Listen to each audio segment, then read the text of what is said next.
पास में डॉक्टर फरहान बैठे हैं, जो एक जमाना था कि वो ऐसी 5वीं छठी में आए थे। राजकुमार जी 5वीं छठी में आए थे वो, और आज देख रहे हैं आज एमडी डॉक्टर हैं। ज्योति है, ये बच्ची भी 5वीं छठी से आए थे। आज जो नेशनल बैंक में ट्रेजरर है, अपना कैशियर है। हाँ, कैशियर है। पूना में वो भी करती थी। अभी एक बच्ची, उसका जॉब है शाम का सेकंड शिफ्ट का, तो वो चली गई, वो भी थी। तो टीचर है। तो ऐसे बच्चे हैं। पूनम है, अभी शादी हो गया, फिर भी वो अपना ससुराल से बोली नहीं मैं सर के यहाँ जाऊंगी।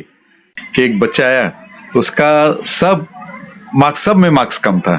तो मैंने बच्चे को कहा कि बेटा आप लादी पोछना, झाड़ू मारना, वजन उठाना, लेबर का काम अभी से सीख लो, क्योंकि आप पढ़ लिख लोगे तो ऑफिसर बनोगे, इसी वे ऑफिस में बैठ के काम कर सकते हैं। लेकिन आप पढ़ नहीं लिख सकते तो आपको लादी पोछा के अलावा कर क्या सकते हैं। तो इस तरह हम बच्चे को प्रोत्साहित करते हैं। देश और दुनिया की हर बड़ी खबर सबसे तेज, पॉलिटिक्स से लेकर क्राइम तक, एंटरटेनमेंट से लेकर स्पोर्ट्स तक, हर अपडेट सबसे पहले। नमस्कार, मैं हूं राजकुमार विश्वकर्मा। आप देख रहे हैं टुडे फ्लैश न्यूज और मुंबई समय न्यूज। इस समय हम चांदनी विधानसभा के खैने रोड पर खड़े हैं, जहां पर हर साल की तरह इस साल भी सद्भावना, जैसे कि आपने देखा हो, सद्भावना यात्रा निकाली जाती है, सद्भावना रैली निकाली जाती है। लेकिन पिछले कई वर्षों से सद्भावना वेलफेयर सोसाइटी के माध्यम से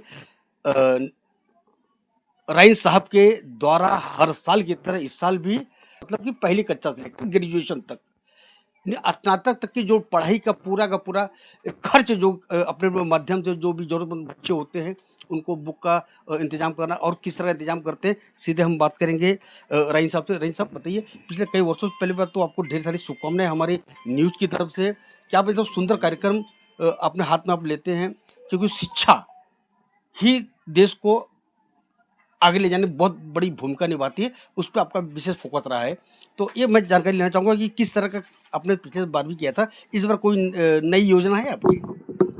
अभी उसमें नई योजना क्या है, 2005 में जब मुंबई में सैलाब आया था, तो राष्ट्रवादी कांग्रेस पार्टी का मैं मुंबई का जनरल सेक्रेटरी हूँ।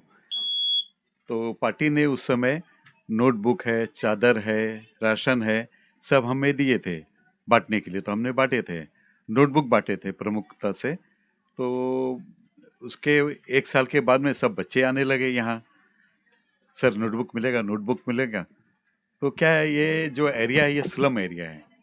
यहाँ बहुत सारे गरीब गरजू विद्यार्थी हैं। तो मैंने अपने दोस्तों से बात किया कि यार ऐसा ऐसा है, और यहाँ बहुत सारे गरीब बच्चे भी हैं। तो एक मैं सोच रहा हूँ कि एक ट्रस्ट बनाते हैं और बच्चों को, गरजू बच्चों को नोटबुक वगैरह देते हैं।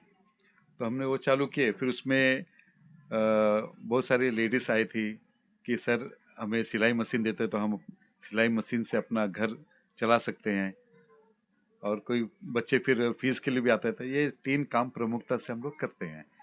और इसे नोटबुक हम लोग सिर्फ नाम के लिए काम नहीं करते कि अपना सब जगह बैनर लगाए और हॉल में बुला के बुक बांट दिए, वो काम हम नहीं करते। हम काम करते हैं कि बच्चे को, जो हम काउंसलिंग करके एक बच्चे को ज़मीन से आसमान तक पहुंचाने का कोशिश करते हैं, उनका काउंसलिंग करते हैं। जैसे कि आपने इकबाल भाई ने आपने देखे कि एक बच्चा आया, उसका सब में मार्क्स कम था। तो मैंने बच्चे को कहा कि बेटा आप लादी पोछना, झाड़ू मारना, वजन उठाना, लेबर का काम अभी से सीख लो, क्योंकि आप पढ़ लिख लोगे तो ऑफिसर बनोगे, इसी वे ऑफिस में बैठ के काम कर सकते हैं। लेकिन आप पढ़ नहीं लिख सकते तो आपको लादी पोछा के अलावा कर क्या सकते हैं। तो इस तरह हम बच्चे को प्रोत्साहित करते हैं।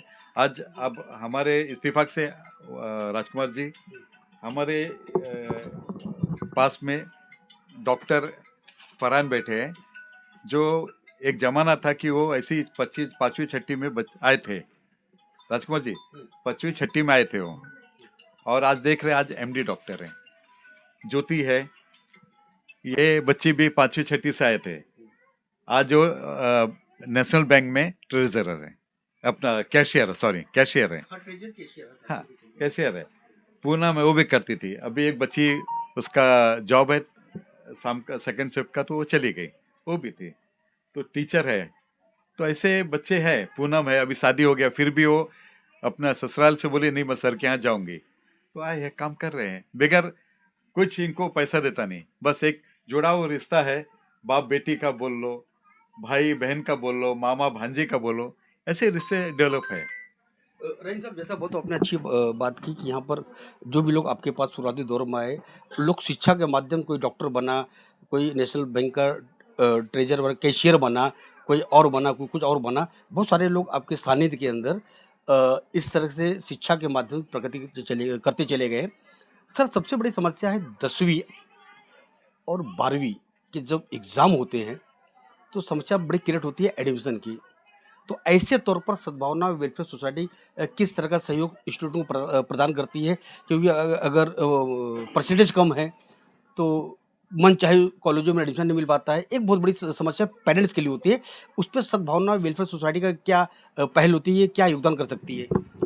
ऐसा है राजकुमार जी कि आते हैं बहुत सारे बच्चे जिसका एडमिशन नहीं होता है, तो हम अपने इन्फ्लुएंस से अपना कॉलेज में जाके कोशिश करते हैं उनका एडमिशन का, हो जाता है।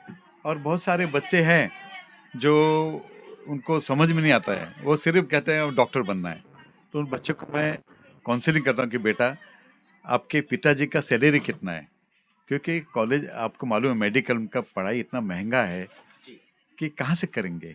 अभी उनके पिताजी का सैलरी है 20,000 है, 25,000 है, 30,000 है, 50,000 है, लाख रुपया भी होगा तो भी मेडिकल का फीस नहीं भर सकते, इतना कॉस्टली है। तो उनको हम गाइडेंस देते हैं कि बेटा बहुत नीट के एग्जाम देने के बाद वो मेडिकल संभव है, खासकर मतलब सारे खर्च सरकार उठाएगी या उस पर बहुत आसानी से एजुकेशन लोन मिल जाते हैं? आपको मालूम है कि रिजर्वेशन है, SC ST का जो फीस वगैरह कम है, बाकी जो ओपन है OBC है तो उनको फीस तो ज़्यादा ही है, कर क्या सकते हैं। नीट वो तो सैलरी फीस होता ही कम होता है, लेकिन तो भी कैपेसिटी के बाहर है। लेकिन फिर भी बच्चों को हम मतलब उन्हें गाइडेंस देते हैं कि साइंस से आप कर रहे हैं तो बहुत सारी चीज़ है, एनेस्थीसिया कर सकते हैं, पैथोलॉजी करते हैं, अपना मेडिकल का क्या, रेडियोलॉजी, DMLT, और pharma, pharma, D pharma, D pharma, हाँ बी फार्मा कर सकते हैं, नर्सिंग का कर सकते हैं, पैथोलॉजी का कर सकते हैं, उसमें बहुत सारे ना एक्सरा अगर इस तरह के जो बच्चे जो एक मध्यम वर्गीय परिवार से आते हैं, अगर ये समझ जाए कि अगर वो डॉक्टर बनने की उनकी चाहत है, जाहिर सी बात है परिवार की आर्थिक स्थिति कमजोर है, ऐसे में आपका क्या भूमिका, खासकर सद्भावना वेलफेयर सोसाइटी क्या भूमिका रहेगी? ऐसे हम कोशिश करते हैं कि कोई अच्छे ट्रस्ट से कुछ हो जाए। और आपको पता है कि इतना पैसा जहाँ लाखों में लगे तो कहाँ कौन इतना करता है, लेकिन एजुकेशन एक लोन भी होता है, इसके माध्यम से। हाँ, एजुकेशन लोन होता है, लेकिन आपको पता है राजकुमार जी, बैंक में जाते हैं पहले इनकम और सोर्स देखते हैं, ये भी आपको पता है, बड़ी मुश्किल से होता है। फिर भी हम कोशिश करते हैं जितना हो सकता है, इंसानियत के नाते मैं करता हूँ। अच्छा सर, आज आप यहाँ पे किस तरह का कार्यक्रम आयोजन किया? मैं देखा होगा आपके कार्यालय के बाहर लगभग बहुत संख्या में यहाँ पे भीड़ लगी हुई है। किस तरह की तैयारी आप यहाँ पे शुरुआत की है? क्या होता है कि मैंने 3 टाइप का ये मतलब 3 धड़े में ये बुक हम लोग डिस्ट्रीब्यूटर का काम करते हैं। एक पहले हम फॉर्म देते हैं और फॉर्म के ज़रिए से हम पहले बच्चों को काउंसलिंग करते हैं, उनको समझाते हैं कि मतलब कि और प्रोत्साहित करते हैं। और यहाँ तक कि कुछ माँ बाप, कुछ बच्चे इतने ये पढ़ने लिखने लगता है कि माँ बाप पूछते हैं कि सर आपने बच्चे को क्या बोल दिए कि बच्चे हमारे पढ़ने लिखना चालू कर दिए। तो इस तरह का काउंसलिंग करते हैं। अभी फॉर्म लेके गए, फिर 11 तारीख को हमने कहा है फॉर्म सबमिट करने के लिए, और सबमिट करने के बाद में 14 तारीख को हम हॉल पे बुला के उनके लिए, क्योंकि ये एरिया जो है स्लम एरिया है, तो बहुत सारे गरीब बच्चों को इंटरटेनमेंट क्या होता है उनको पता नहीं है, तो मैजिशियन को बुलाते हैं, बच्चे लोग का थोड़ा इंटरटेनमेंट करते हैं, उसके बाद में नोटबुक दे देते हैं। ऐसे राजू रहीम साहब, जैसा उन्होंने बताया कि जहाँ पर ये समाज सेवा कर रहे हैं सद्भावना वेलफेयर एसोसिएशन के सोसाइटी के माध्यम से, स्लम इलाका है, वास्तव में बहुत अच्छी उन्होंने बात बताई है कि बच्चों को काउंसलिंग करना एक बहुत बड़ी जिम्मेदारी हो सकती है, क्योंकि बच्चे वास्तव में अमूमन बच्चों को समझ में नहीं आता है कि मुझे डॉक्टर बनना है, मुझे पुलिस ऑफिसर बनना है, मुझे इंजीनियर बनना है, मुझे अमुक अमुक तरह के बच्चों की एक अपेक्षाएं होती है। लेकिन सवाल ये होता है कि पेरेंट्स की स्थिति क्या है। परिवार की स्थिति क्या है, इनकम ऑफ सोर्स क्या है, उस सारे चीज़ को पूरी तरह से इस संज्ञान में लेके पेरेंट्स को समझाते हैं, बच्चों को काउंसलिंग करते हैं। अब ज़रूरत पड़ी तो किसी तरह की अन्य संस्थाओं के माध्यम से अगर सहयोग देने की ज़रूरत पड़े, तो उस सहयोग देने का काम सद्भावना वेलफेयर सोसाइटी के माध्यम किया जा रहा है। बहुत सारी बातें और भी करेंगे, लेकिन कब, अभी नहीं। 14 जून को जब ये कार्यक्रम की शुरुआत होगी, जब ये सारे जो प्रोग्राम के जो तय किए गए हैं, उसके द्वारा इसके बाद वहाँ पे जो बच्चे के पेरेंट्स आएंगे, उनसे भी जानेंगे कि सद्भावना वेलफेयर सोसाइटी के माध्यम से राजू रैन किस तरह काम कर रहे हैं, क्या असर पड़ रहा है पेरेंट्स के ऊपर, क्या असर पड़ रहा है बच्चों के ऊपर, वो सीधे हम वो लाइव तस्वीर आपको दिखाएंगे। फिलहाल अभी के लिए बस इतना ही। मैं Rajkumar Vishwakarma, today flash news, Mumbai Samay news के साथ।